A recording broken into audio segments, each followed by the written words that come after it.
I really don't like myself when I speak English. I don't like my tone of voice. I don't like my accent. I don't like the words that I choose. What do I do? It doesn't feel like me.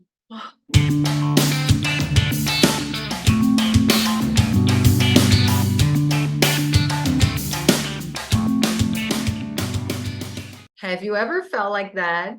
I'm sure you have. And there is one little secret to it. This is something that every bilingual person feels sometimes. We feel like we're being a fraud. We feel like we're not being ourselves in our second language, sometimes our third or fourth language, depending on the number of languages that you speak.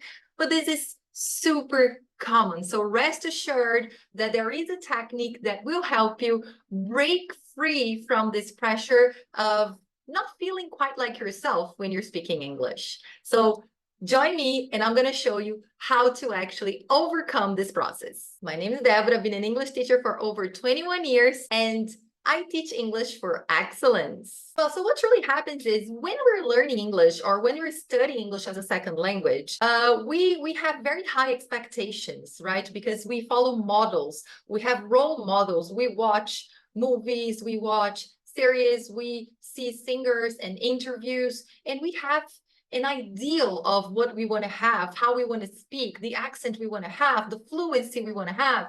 And reality crashes and shows us that the process is a little bit different. Like everything in life, it starts slow and it gradually develops. It builds in as you walk through the path, as you walk towards your learning journey, as you develop not only as a speaker, but also maybe if you're a teacher or in your profession, as you develop your English, as you keep on learning, things start falling into place and getting better and better. And that's the learning process. That's how it works.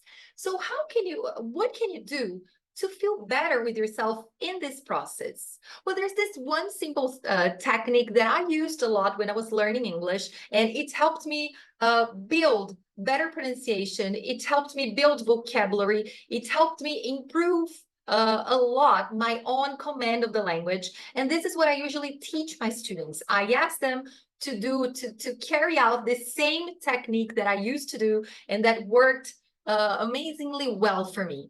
And this is basically something super simple that is talking to yourself. And then I go like, teacher, but talking to myself? Yes, that's exactly it. I remember I used to ride on a Honda Bis around my city when I was around 20 something years old. And I used to wear a helmet. Yes, that's the law. So you have to wear a helmet. And inside my helmet, like soundproof, the acoustics was great. So I had great conversations with myself in there, I used to think about the things I had to do during the day. If I saw a billboard or something like that, I would think, oh, how do you say that in English?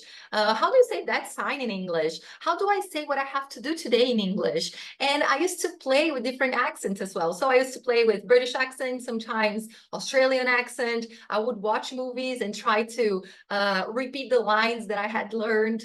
Songs, I would sing a lot. So I would get songs that I really loved and try to sing along. So I would memorize the lyrics and in my own world, in my helmet, I would sing along until I got the rhythm, until I got the pace, until I got the correct pronunciation. And this helped me tremendously. And at that time, I didn't know it was a technique. To me, I was just doing what I loved. It was something that I had a lot of fun doing it, but I didn't know it is scientifically proved that this helps. This helps it helps you expand your command of the language. It helps you train your muscles, your facial muscles to speak English better.